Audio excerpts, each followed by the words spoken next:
Let's hit the high road.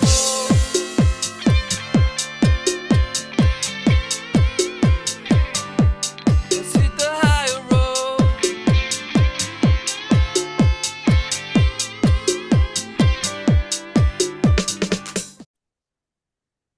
Hi, it's Nancy Year Out, and welcome to High Road to Humanity. And I have a fabulous gentleman here today. Mark Beale is here, and welcome to the High Road, Mark.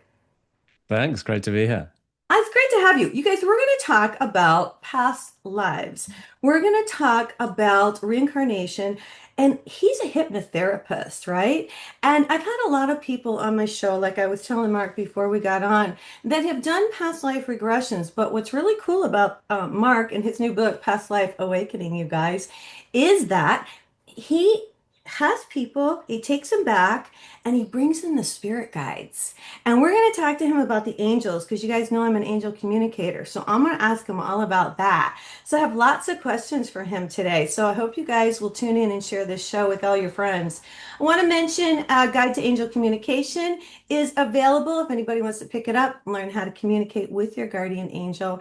Also, I want you to know that I'm doing public speaking. If you would like for me to speak at your event, just go ahead and email me, or you can go to my website, nancyyearout.com or nancyyearout@gmail.com. Okay, guys, and if you want a psychic reading, that's where you can sign up, or an energy healing. All right, well, we're going to talk to Mark today, and I'm just going to tell you guys, it's hot in Connecticut, and I don't have my air conditioning on yet. So I'm a little bit hot today. And Mark's got really strong energy, so I'm picking up on that as an empath. So here we go. Mark, I want you to tell everyone, I know you're a hypnotherapist, you specialize in past life, between life regressions, you specialize in spirit releasement, and you've given over 5,000 regression sessions as a practitioner since 2006. So tell us your story. I mean, how did you even get into this? Like, how did you decide, okay, this is what I'm gonna do? Yeah, good Right? question. Right? It took a while in this life Okay. for me to figure out. As I went through it, I realized I've been doing it in past lives, Okay. but uh, but it took me. It was about when I was 25 is when I realized that a healing path or a meditative path, a spiritual path, was part of my what's going to be my way forward. Hmm. Because I did a degree and started working in a sort of corporate field as doing economics and traveling around the world, working in trading rooms, that kind of a thing, Hmm. which was great in order to like get you to see the world. And but I realized pretty quickly that it wasn't going to be my long-term path. And Hmm. so I sat and meditated when I was 25 for the first time. But when I did that, instead of meditating, I went into a hypnotic state instead and regressed to being 10 years old when I was practicing hypnosis as a little 10-year-old because of a book that I read, and I did it on my mother and my sister, and self-hypnosis on myself. And so it was sort of partly w waking up at 25 to the fact that there was a healer in me, not just a suit, and then that's opened up a lot of doors. And from there, I'd had a number of other spontaneous memories that reminded me that I'd done this kind of thing in past lives. And Hmm. all of that isn't just about going into the past, is about find it. You do that so that it helps you to remember who you are and what you have to do going forward in this life. Well, yeah, because here's the deal. We come down here and we're not allowed to know. But what I think is that we are here to discover who we are, like you say. And same thing with Yeah. me. I was a real estate broker for many years. And then I started to realize, oh, I could manifest and I could create and all of these things. And so when you become spiritual and you start doing this work, you kind of don't want to do the other stuff anymore because you can't conform. That's what happened to me anyway. I had a hard time. You can't go back. You know what I'm saying? Yeah, absolutely. And Yeah. if you do try and go back, it gets progressively more difficult. Yeah, And because you're not supposed to. Isn't that yeah, funny? Well, I want to talk about this because, like I said, I've had a lot of people on the show. I've never had a past life regression personally, but you say in the book that, there's a lot of karmic connections that we're trying to resolve, and that's part of it. But the spiritual part of bringing in people's spirit guides. So my biggest question to you is, how did you realize that all of a sudden you needed to bring in the spirit guides? Yeah, it's spirit guides are interesting in that it's sort of, in a way, what we're doing. One of the main things that I'm doing really is just bringing in the inner wisdom of the client, Okay. and Higher self? and well, good point. And so this is where it's really interesting to define exactly what we mean by that. But it's also interesting on what the client understands when we issue that invitation. Mm-hmm. And so there may be, and so I also talk about the book about sort of levels of existence, and there's an infinite part of us which may transcend self or other time or space. And so there may be a part where there's an infinite wisdom that we're tapping into, but that can get difficult or become too general or too esoteric. So I think it's useful for us to have a form that is accessible to us and can manifest in space and time, which is where our issues are happening. And so we need a healing that applies to that. So spirit guides in particular is something that it is a way of bringing in. People could, it could be, and they could interpret it as being their higher self. But for me, spirit guides play quite a specific role. And that when I say a spirit guide, but everyone's got their own definition and Well, interpretation yeah. of it. Yeah, and I'm just going to tell you, like, I know my dad is with me and he guides me, and I know my sister's with me, but my angel, and that's why I'm going to bring this up to you, is always Yeah. with me. And she stands right here, right next to me. I don't know if you can see her, but a lot of people can. And she's like so right on the money, and she's a higher vibration. Not that I don't appreciate the guides, okay? It's Yeah. not that. It's that she's on such a higher vibration that it takes me up, takes my joy up, takes my healing up, and gives me that higher vibration information. Have you witnessed that? Have you seen it? I couldn't wait to ask you this question.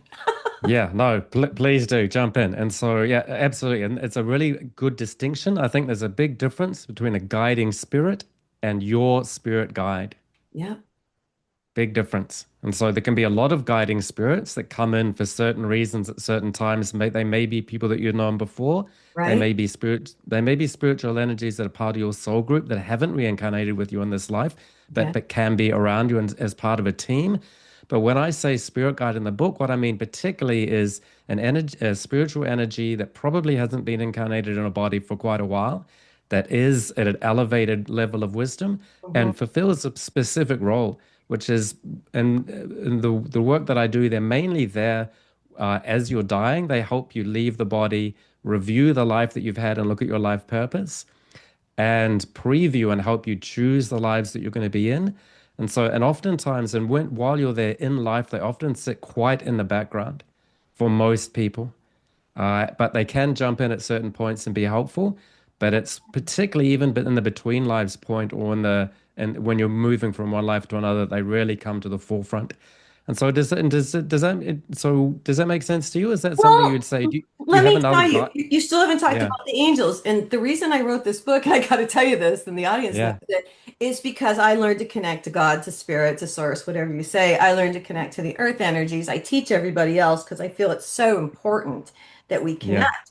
But connecting, I teach people how to connect with their own angel because we all have one. The reason I do it is so that they have our back. yeah. And it's so nice to have that friend who's been with you your whole life. And that's why I asked you the question, but you still haven't answered me. As far as, do you see the angelic beings? Well, here's the reason it's taking a while to get there Yeah, is because I you're think there are circling, dude. well I think there are a lot of spiritual energies, and I think it's quite important to find which one it is. Because Got again, it. like people talk about a spirit guide, but what they're actually talking about is a guiding spirit, and they didn't make the distinction that you made. Ah, okay. And so I think there are levels of distinctions as well. And Yeah. so, is it Yeah. my is my spirit guide actually part of me, and therefore but I've created a separation, or is it a distinct entity? And so I think it is useful to think that there can be, it is a bit of a distinction. Mhm. You could think of it of your higher self if you wanted to, but I think it is a stand apart entity. Mhm. Ultimately, nothing stands apart because everything is unified, Mhm. but we're not, we've got to be fully enlightened and probably not in a body to be that.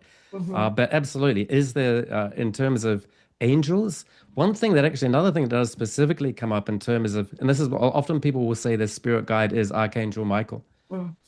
And so that's a distinction or a definition that you could get into. And I would say the spirit guide I'm talking about that I particularly bring forward to help people in past life regressions wouldn't be Archangel Michael, but he certainly is an entity who comes in, has your back, really helps out. Yeah, And you could call that a spirit guide if you wanted, but I yeah, would call it an archangel who yeah. comes in for another specific purpose. So for me, another way we define these energies is exactly what purpose do they fulfill, and that's how you can differentiate between them. But there are many types of sort of Energy. I love it. high level spiritual entities there. All right. Well, we have a lot to talk about because in this book, you guys, he does 7 regression cases. He does these case studies. And my question to you, first of all, is how did you decide who is going to be in your book? Because you picked 7 and you've done thousands of these regressions. Yeah, there are patterns that come up in the regression. So in a way, these are grains of sand that represent the whole beach. Okay. Uh, yeah, and Well, also another, yeah. no, I was just going to say, Eve was one of the first ones in the book, and she's a certified psychiatrist. She's been 25 years as experience and everything, and she wanted to do this. But I guess my next question to you is, okay, and this is really for the audience because I know I can do it. I can heal on Zoom, and I do readings on Zoom. So when I saw that you do hypnosis by Zoom, I was kind of blown away. So I just want to bring that up real quickly. Yeah, I mean, so was I at the Yeah. beginning. Like, wow. Yeah, for 15 years, I heard about someone doing it on the telephone, 20, and I thought that's ridiculous. Yeah. And then 2006, I started investigating it a bit Right. and found that there's advantages and disadvantages in everything, Right. but overall, I kind of now prefer it and do most of my work online. Whereas if you told me 15 years, in the first 15 years that that was going to be the way, I would have thought that would be ridiculous and you need to be together. But Right. it's really amazing how my perception of it's changed. And it's also, over the last 4 years, we've got really comfortable with doing stuff online. Right. And yeah, it has a lot of advantages. You can still be with somebody energetically. This idea that you need to be in the same room with someone to connect with them energetically, obviously, is Mhm. something that, some people may think is valid, but it's something that It's most of not us the case. understand is Yeah. not necessary. Yeah, Well, when we first exactly. got on and I said it was really hot, it's because I'm an empath and I could pick up your energy and you knew that. Mm, I have real, and there's nothing I can do. I do my best to kind of just back off. Or I've even told people, because even though we're on Zoom, it's a connection. It's an energetic connection. And like yeah, if I go like this, you can feel my healing energy come through, right? It's right. crazy. Now, here's my question. All right. Not that I'm a negative person, because I'm not. I'm very positive. But as I was reading this, I was thinking to myself, okay, so what if you've got somebody and they're in this past life regression and then the internet goes out? Mm. I not to be a Debbie Downer by any means. I just was, Well, well, what do you, has that happened? what? Yeah, it has, and so yeah, everything's got positives and negatives. Tell me. I've literally been. There's another question is like, what happens if you're in person, and suddenly a jackhammer starts up on the road out front, Okay. and then session's over. You sort of cross your fingers and hope it lasts a minute or two.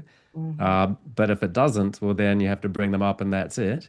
Yeah. And worst case scenario, that can happen. Funnily, yeah, we can get into some of the reasons why it might happen. I just crazy though, But just in terms of negativity, there can be energies that come in and shut down connection, and I do mention that in the book. But Yeah. if it were to just be a random thing, like I've had people like they're in Costa Rica and a massive storm comes in and the internet goes down, Right. oftentimes it will even just go down for a minute and then it'll come back up. So in that case, it's not much of a big deal. If it goes down for 5 minutes, somebody can like come out of hypnosis themselves, Mhm. turn the computer back on again, and we just continue. Got And it. worst case scenario, if that's over, it's like we literally just meet again the next day, but the person isn't stuck in hypnosis. Okay. And the worst case scenario would be is that you're in the middle of going through a difficult energy, but it's partly as well just sort of trusting the subconscious and the guides that are there. So it's not all about Yeah. me. Yeah. The clients have the resources to handle it, and whatever happens, it happens because we can handle it, and there's some sort of learning in there, and it's happening for a reason. Right. And it's not, and even negative or positive is interesting, but is it necessarily a negative event? And like, and at the end, it can teach us that no matter what goes wrong, nothing's going to stop us. We're Right. patient and persistent, and any roadblock that's there, and that's kind of like real life. Yeah. Real life is not about having the perfect situation where everything goes fine. And if it does, then you're good. But if there's a problem, then we start crying about it, Yeah. How do you you know? handle it? It's how you handle it. Exactly. It's Yeah. I just love it. yeah. Well, I was just thinking as you were speaking that I'm sure the spirit guides have a lot to do with it because I know the angels do, you know. And do you say a prayer or do you before you go into session? Can I ask that question? Do you do that? Pretty much. I mean, I ask my clients' spirit guides to come forward and help them, but I'll ask my spirit guides to come and be with me and help guide the session and be in flow and help all of these things. So Yeah. yeah, absolutely. Yeah. All right, I'm going to jump to the back of the book real quick. We're going to jump around a Okay. little bit just because we only have a certain amount of time. And there's so many things I want to ask you because I find this really interesting. First of all, I just want to say, you guys, the spirit releasement therapy, we're going to get into this in a second. You know, all this is about really releasing Mm. pent up stuff from past lives, right? Is what I see. But okay, I'm going to jump to the back. And the reason is because I've experienced this with I've seen this. You say dark forces, entities who've never had a human incarnation can come in. They work for the dark master who influences them to attack people and influence them with dark thoughts and feelings. I'll just tell you my thought on this and then I want to know what you found out. I Yep. feel like if somebody's in a bad place and their energy is really low, that these entities are able to attach and people don't even realize it. Yep, yep, that's part of it for sure. Energies, dark energies can feed off whatever can be there, and they various vulnerabilities. So that if they can have like low self-esteem, they Mhm, can have anger, mhm, worry, doubt, mhm. and for a number of reasons as well. So there's how it links into past life regression is oftentimes it can happen at a certain time. It might have happened 20 or 30 years ago to the people, and they don't realize they've been carrying it around to various degrees the whole time. And there can be reasons for it that there may even be earthbound spirits that have got some of these energies attached to them. So then we go in and speak to them and can even we regress our client to the time with the root cause when they first picked it up, which can be a long time ago. And we can even regress some of the entities that may be dark spirits or earthbound spirits that did have a body and Right. find out what were some of the causes for them to connect and then undo it. Yeah. Well, as you're talking, okay, so let me ask you this question because this is getting, you know, I've seen somebody who was really close to me all of a sudden change and realize that a dark spirit had attached because you can actually see it in the eyes. I'll just say that. It's kind of it's sad. You don't see the light anymore in the eyes. Have you noticed that as well? Yeah. Weird. You can see it, you can feel it, you can hear Yeah. it, and Yeah. so I think one of the other tellers is like when that happens, you see it visually, and then the other thing is, my clients they sort of recognize that I'm having a feeling or a thought which isn't mine, and so like they may get their look on their face, and then what happens? Suddenly they start an argument for no reason, or they just dig into a position. So these energies are often wanting to create conflict and division, and Right. they'll also create some sort of confusion. Like they'll confuse somebody, then they'll get into a debate over something that doesn't make any sense. And so that's one of those things where if you're dealing with somebody like that, You it's know. very tempting to take it personally. Right. But if we can say, and that could always also just be an irrationality, and people can be triggered from whatever emotions they've had, and whatever debate that they're having, they could have had the same debate with somebody else, and they had a bad feeling about it. So it may not even be. A lot of times this can happen, and it cannot be spirit related. But the cases that I give are when people have just found it's got to a point where there are a lot of obvious and context as well. So that's one thing. Just even when talking about this, I have to be a bit careful because people can sort of start to see that out of context that anything might be a dark energy, Oh whereas a lot no, of it's times, evident. Let me just say something. I'm sorry. yeah, yeah. I don't want to interrupt you, but No, it's please like do. it's evident. Like this was somebody really close to me and it's like they are Oh not the yeah. same person anymore. Oh yeah, but you can pick up on a lot of energetic and psychic things. I'm just talking for the general audience. I don't want them to Yeah. think that every time someone's in a bad mood that it's a dark spirit. Yeah, no. Yeah, That's yeah. that's true. That's true. Well, and Yeah. okay, so I have a couple questions. One, and I wondered about this as I was reading your book. Yeah. So I want to know if your experience, I think this is right, but I want to know what your experience has been. So if somebody has something attached to them and they work on themselves and they raise their vibration, that dark entity will just fall away because it doesn't want to stay attached anymore, or is that not the case? That's the case probably 80% of the time, God bless. or more, Thank you. or more. Thank you for Yeah, that. Because I was like, oh my yeah, gosh, okay. Now, I yeah. want to ask about, okay, really quickly, I don't want to get into too much dark, but you say dark master. What is, is this just, the dark entities coming in to try to influence humanity? Is this just, what Well, do a you lot know? of the time, yeah, a lot of the times, this is what they're saying. They're saying, I'm working for a dark master. Mm, But what it comes down to is that they've been misled and they don't have to work for them. They've been deceived, they've been lied to. They pick up on people who are vulnerable or maybe naive or maybe at a particular moment and they manipulate them. they're But the weak. trick is the dark ones have actually been manipulated by themselves and they've been lied to and deceived. So this dark master they think that they have to work for, they actually don't. And so part of the work of freeing my clients is helping the dark ones free themselves Go to and those. realize they're not actually dark. So this whole thing about dark and light, they're only dark because they believe the lie that they're dark. The fact is, I call them dark force entities because that we have to deal with them as such, but the reality is they're not actually dark. And that when we free them from that realization, they get free and then our clients get free. So That- this whole thing about negative, positive, dark, light, in the end, there is nothing negative. That's like saying, like, I believe in night and day. Well, that's only subjective and relevant to where you are on Earth. The reality is there's no such thing as nighttime on the sun.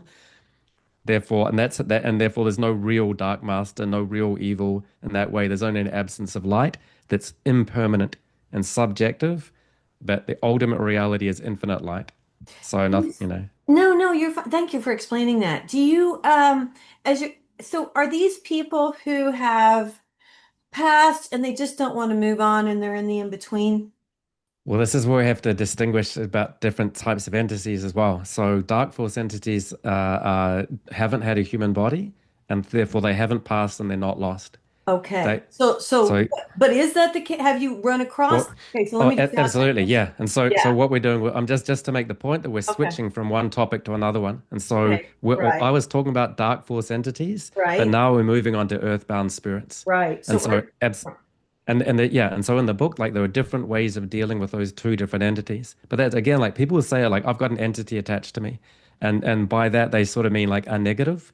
And it's just like when people say, I've got this positive energy, that's a guide. I'm like, well, what do you mean? Do you mean a spirit guide, a guiding spirit? Are you talking about the soul council, the soul group? What do yeah. there are lots of different types of positive spirits, but there are Mhm. also different types of negative spirits or spirits that can attach to us, not even necessarily negative, but they're attached to us and that's inappropriate and it's best if we release them. Mhm. So there's absolutely what you're mentioning now, earthbound spirits. Yeah, absolutely. A lot of them attached to us. They have had a human body. And the funny thing is, some of them have been known to us and they're attaching in a kind of a friendly way. Like, Oh, for, so for example, if we've got in a case of grief, somebody even invites them to attach because it's a loved one, and they say, "Don't leave me. I want you to be with me." mhm. And out of sort of a good intention, they stick to us, but it was an unskillful request and an unskillful response. They're actually better. It's better for everybody if they were to move on. They Yeah. can be there for the first few weeks and like console them and let them know and Right. they can process their own death and go to their funerals, etc. But in the end, it's best for them to move into the light and for the person grieving to let them go, not hang on to them for too long, because Yeah. eventually it becomes draining for both of them. So that's sort of one case. Yeah. Well, yeah, and the energy draining, let me just say that. I'm a light worker And so I've learned how to, clear myself. I clear myself every day because, I've got lots of Yeah. stuff that wants, it's just people's energy, people's energy attaches to you, and people don't even realize that, it just works like that. I want to talk really quick about the ETs, the extraterrestrials. I thought that was cool that you talked about this in the book. So you say they are more attracted to attaching themselves to technology. So what have you found out about this through your past life regressions about the ETs? Yeah, well, this is like the three types of main spiritual entities that people come to me with. So the first thing is, I'm not looking for any of this. I'm just trying to do regression sessions with people in hypnosis, Oh and my then God. they start telling me, oh, I've got, somebody's here. It's saying something. Oh, it's an earthbound spirit, or I ask them, it's an entity. What kind of energy is it? And then so then the third thing that comes up. So those spiritual entities can attach to people. But when I say technology, I'm talking about with ETs. ETs tend to put in like these devices that operate at a psychic level. And so people discover it's not an ET is attached to me, but a device is attached that Mhm, an ET has put in, and they're mhm, using it to gather information or to conduct an experiment or to do some sort of communication with me. And so from there, we can tune into that device and use that kind of like a telephone and say, I want to speak to whoever put this device in, and then an ET sitting in some ship or dimension, they can be in or out of a body. Then we start getting into conversation with them, saying, "What's this device? What are you doing?" And then we start having a conversation, getting into it. So give me an example of some of the reasons that you found that they have done this, if you don't mind. Is Yeah, that okay? yeah, no, that's fine. So the main reasons are like running experiments. And so in the book, I've got a case study of Tia, and they wanted to run an experiment to see if they could, yeah, in some way elevate or create kind of give her some sort of superpowers. Oh, And yeah. Go ahead. yeah, I remember reading this. Go ahead.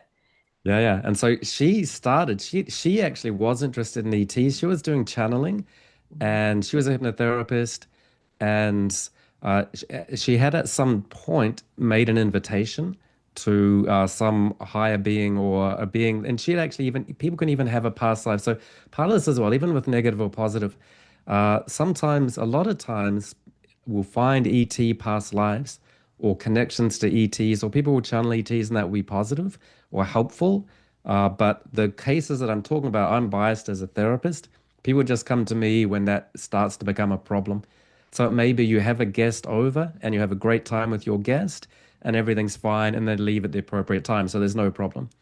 But sometimes an ET or a device can be in, or a spirit can be in there, and they overstay their welcome. And you ask them, and you say, "Hey, it's time to leave." And so, like you said, you raise your vibration, you clean up the place, you kick them out the door, and they go. 80% of the time that happens, or not, or 90%. But the times when it doesn't happen, when the guest overstays their welcome, starts eating your food, starts taking up your time, and just is Yeah, now, yeah, stealing your accommodation, yeah. that's when they come to me to ask them to let go. And so in that case, their purpose, well, and they can be gathering information, conducting an experiment. So they're running an experiment with her, but then what happens is the experiment, they're quite sort of weirdly sort of ineffective at knowing when an experiment can end. So what I have to do, you can ask them to go, and they'll say, "No, we're running an Yeah. experiment. Get out of here." But then Oh, then you have to get into a conversation and explain to them that the experiment's now over. You should end it, and you have to have quite a long discussion to get them to understand and agree to it. So just saying, please go, or just raising your vibration won't work in every case. And that's when right. we need to take it to this extra level. That's interesting. Well, because I've had entities and I've said, go to the light, you're not welcome here, get out of here. And I always say, in the name of Jesus Christ, of course, Yep. and they go. I've never had one not go. So that kind of freaks me out. But I could always call you and say, hey. But Well, but they always go because you tell. I always felt like yeah, this is interesting that we're talking about this because I've actually yeah, had to do it, and you feel and you say, okay, you don't belong here, you're not welcome here, and it's time for you to leave and go to the light, and you have to sometimes use your voice and be very strong and demanding, like I demand and command that Yeah. leave. And I've done that. So have you had Well, to go can through that? Yeah, go ahead. oh yeah, well, can I ask, have they turned around and been very strong with you and demanded and commanded and told you no way? No, because no, I'm so connected to Okay. God. Okay. I'm so Well, connected. Go ahead. yeah. Well, you know what? So yeah, I does get to that stage, but I mean, I think it is sort of subjective. Like I get people come to me because Right. this is the other point about guides. So you're talking about guides at the beginning. Sure. And so I think absolutely the guardian angel that is on people's shoulders, Yeah. if they've got something that is going to kick up a real stink, Yeah. then they will send them to me Yeah. because like I'm the guy. If they really don't want to go, then they'll come to me. And so, so for me, like I say, 80, 90% will go if you tell them to. But for me, it's more like sort of in my reality, it's actually 10%. 90% of them will just have a big argument and I'll need to argue with them for hours. Really? Yeah. Wow. And That's so so crazy. I know, but so it's very rare that they'll just go if I ask them They'll just nicely go. because Yeah. because if that's the case, they will have been guided to somebody else already. Yeah. And I only get the ones that are real troublemakers or that are really debative and argumentative because that's kind of my thing. That's I'm your kind of like deal. a law. Exactly. I'm kind of like a lawyer or a litigator who gets in these Well, long debates with these things. yeah. Well, again, let's go back to energy. It's your energy. It's the energetic pull. So you are the person that they are drawn to solve the problem because of the energy, and that's where the frequency matches. How interesting, isn't it?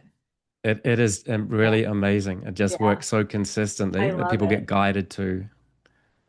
Well, and I just want to talk a little, let's rewind a little bit because you do this regression with people, and I just wanted you to talk about it so that it does help them. We all have had past lives. And, I can only speak for myself. I know I've had some I have had different readings with different psychics. I'm psychic myself, and I've worked on myself a lot, and sometimes you don't know what happened, but you can pick up, maybe what you need to work on and do that kind of thing. But when you go into the past life regression, you really get to the root of what happened. You want to talk about the guy he thought he was afraid of bees. I thought this was interesting. Would you mind sharing that one story with us? Yeah, getting into the root cause is important and having that uh, differentiating and being like really specific in our definitions. And that, that applies to what kind of entity are we dealing with? And it applies to, what's actually the problem that we're trying to solve here. So he came to me saying he's got a phobia of bees. Mm-hmm. But what we ended up doing was but he also mentioned that he was bullied a lot as a child. So Right. that and so then we get into root causes, and then he had a kind of a homicidal rage towards his bullies. But he also mentioned, oh, by the way, I had a dream that I was abducted by aliens, and I thought it was silly, but my girlfriend had the exact same dream that night, and neither one of us could believe it, and I didn't even believe in any of this until that started to happen. And by the way, I feel that I've now got ETs kind of preying on me and kind of bullying me. And so all of this from a fear of bees, you know? And so, yeah, so that was there anything so there's kind of and getting into the root cause was part of that question. So we went to the root cause of him being bullied when he was like 10 years old. Mm-hmm. And then we went to another root cause of him being in a past life where he was kind of bullied by a guy who had power over him and Right. wouldn't help him. And Right. he did end up killing that person. Mhm. But in that life, he got killed himself. And as he was dying, he realized, whoops, karma is real. I wanted to solve my problems by cutting his throat, but I've ended up just cutting my own. And And the bee yeah, was like buzzing around his face as he was dying. yeah, yeah, It's so crazy because you do talk about karma in a lot in the book. And let's just address, we only have a few more minutes, but let's address this a little bit. I've had a lady on the show who tells me there is no more karma, but I believe there is. I believe for every action, there's a reaction. So whatever energy you put out to the universe responds. So talk to me about the karmic. What have you learned doing the regressions, and have you been able to release some of the karma, or have you been able to get to the root of it, that type of thing? yeah. I mean, karma is also a first cause. So, like, why are we here anyway? and that's because of karma. So, Mm-hmm. and why do people come to me for this work? I have an energetic pull, but why do I even do this work? It's because I have a karmic connection to doing this work Ah, based on, yeah, based on many past lives and many actions. So karma just means action. So, that's it's so simple. I mean, everything that happened has a root cause. mhm. And initially, the Big Bang was the root cause for all us to be here. Right. Everything that's happened in our childhood is the root cause to make us the people we are. We make a decision to stop doing a conventional job, and that the decisions we make them have a karmic consequence of us now being in a spiritual work. Mhm. And so there's the karmic connection, and then, but it's not just having the connection and having a spiritual awakening experience. It's then taking actions, and that's the difference between I'm interested in spirituality and I'm a spiritual professional. So you and I both had to take a lot of actions to integrate our insights to make it real and to be on these platforms. You gotta walk And it. You gotta live it. Right? exactly, You have to live. exactly. Yeah. And then, like in terms of resolving karma, that's something that you do in past lives, but it's something you do every day of your life as well. Every time that you have a fear or a hesitance, and you might be, I'm a little bit nervous to go on a podcast, I'll just sort of avoid it. But you do, and you go and send your message out, and then people hear it and come to you for healing, and now you continue as a professional. But if you let a karmic residue of I was bullied when I was a kid, or I was a little bit shy speaking, because every kid is, Right. and or somebody criticized me once and saying, you think you're psychic or you think you can remember your past lives, grow up and criticizes you, well, then you just shut yourself down. And so that's a karmic residue. That's an action someone took that has a consequence, and that can be a root cause of why you stop talking or stay safe in the conventional world. But if you can deal with that residue and not be afraid to speak your truth, then you're taking an action that becomes healing, and is choosing for the spiritual, rather than a conventional mechanistic view. I want to ask you what you feel about reincarnation. I've had a person on my show that she wrote a book called The Trap and said we are have you heard about this, and that this is a trap, and that but I'll tell you my feeling. I'll try to make it brief. I feel like, yeah, we're here to learn, and yes, we are all these little sparks that came from God, and we're making our way back to the creator. Okay, and we Yeah. are here to learn, and if we really get it, we work on ourselves and get to a certain level, I think we have a choice on whether we come back or not. I don't think we are forced by any means to come back. I felt like when I spoke to this person who, was trying to escape the trap, that they felt trapped. I want to know what you think about this. Yeah, I've only heard this phrase as like a title on a YouTube video. Okay. And it didn't, I'll be honest, it didn't inspire me to click on it.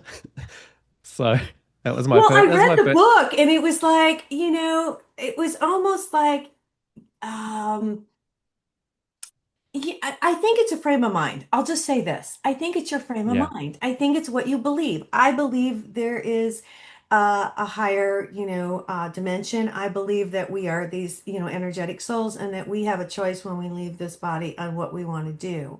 I don't believe we're trapped by any means. I've heard a lot of people say this though.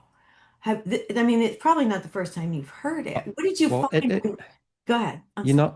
know, actually, I hardly ever hear it. I've literally probably heard it, once or twice. I think I know what you're talking about, but Yeah. that's it. I've literally only seen it once or, only a couple of times in my life. Yeah. So it's not something that I've ever, in the thousands of sessions that I've done, no Thank you. one's ever said to me anything like that. Good. But again, this is also, everything is subjective, and you're right, everyone has their own truth. Yeah. So for me, a lot of people don't have a karmic connection to karma. They think that's an Eastern thing. Oh, That they don't believe in it, is what you're saying. exactly. Well, Okay. that's another way of saying it, yeah, and which is fine. So if I have a karmic connection to karma and the idea of reincarnation, but a billion people don't, or more than that, billions don't, and so that's fine. And so I wouldn't contradict anyone's belief or Right. even, get into some sort of like who's right, who's wrong. Right. But it just does point to we can be in a dualistic world where we feel that there's right versus wrong. Whereas I think and levels of defining what people are talking about, so I can't really speak to it because I don't know what the Yeah. context is. Yeah. But it's not something people have ever really said to me. But it's Cool. That almost makes the me feel better, by the way.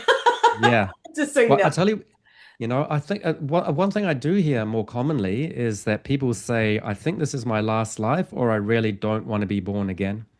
And I think that's something that people say. The way I look at that is that life is kind of like our home is, we're incarnated here, but our home is an infinite reality, and we're kind of on a school trip. So Mhm. and I think a part of our energy is already in this heavenly, divine, perfect, was never born, never dies reality. So I Right. talk about the infinite self. So I think there's a part of us right now that's in the infinite, doesn't suffer, never, because there's no time or space in which to suffer. But we're here, we're simultaneously infinite and finite. So people say, when we never die, well, our finite self definitely dies, but in facing that death helps us. But our finite self is born, our karmic self is reborn, and our infinite self was never born. So these also appeal contradictory. So I'm saying that the truth is you're finite and you die, and you're infinite and you don't die because you were never born. And Right. they're not contradictory. They're Right. simultaneously realities. So if anyone else says anything that appears contradictory, I'm like, there's some way in which we're not contradicting each other. Uh, uh, Possibly. But so I'll say things that are contradictory, but then there's like, how do you bridge that? And this is where as well people want to like jump from, I've got a lot of pain now to there's some infinite reality where everything's okay. But I think it's helpful to have a bridge of having that karmic self where you learn these lessons. So coming back to that thing about karma, I think Mhm. it's pretty tricky to jump from being finite to being infinite. But the way that we can do that is through learning lessons over a number of lives, Right. and then we eventually access an infinite. But what I see is people being reluctant to be alive. But I think that's just sort of a factor of like just like if you go on a school trip, you get a little bit homesick or you get a bit tired. But if you realize it's actually, I committed to be on this trip, let me just see it through and not sort of come home in the middle of a trip. And if you are tired, what happens is people go into a between life, they die, they think, I never want to be born again. They go to the between lives, they take a rest, they think about all the things that they did. They realize that their life wasn't a lot of suffering. There's actually a lot of really interesting stuff in it. They think, I had a lot of opportunities. I did great in some. I'd love to have another try at some others. And people really just volunteer to come back much more than they think they would. So I think a lot of people would be surprised how willing they are to take this, and it's a really precious opportunity to I be incarnated know.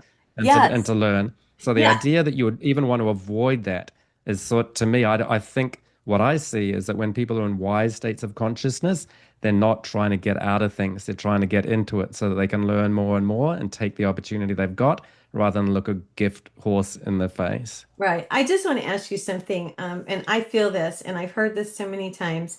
First of all, let me just say to be in these bodies is a gift. And I think we forget that. This is a Yeah. gift. We're able to experience. We're not in our ethereal bodies. We can hug.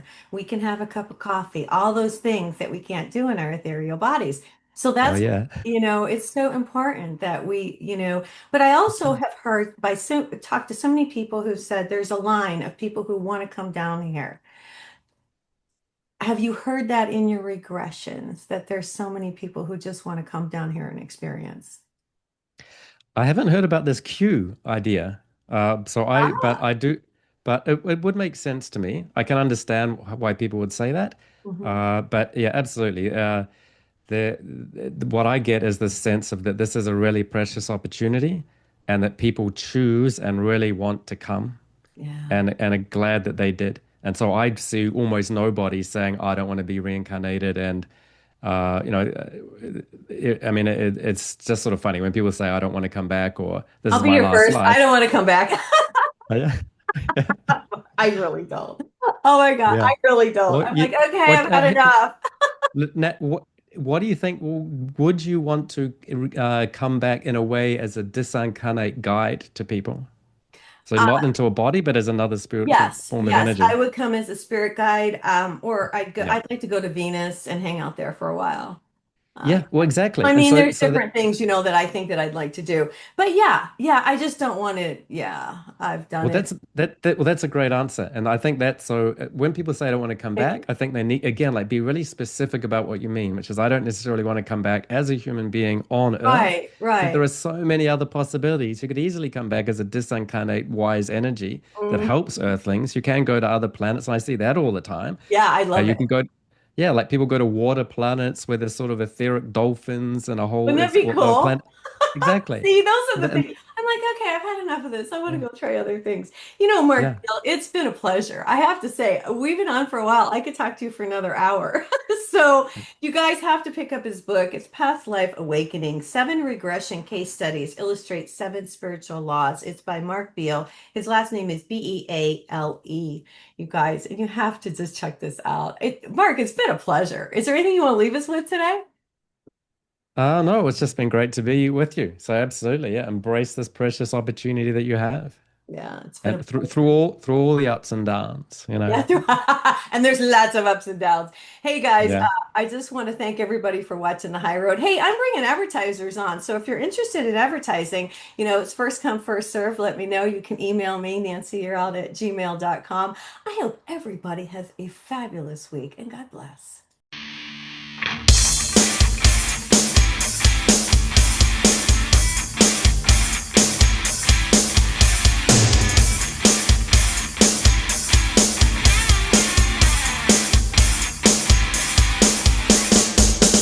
Hold your head high, the world is coming.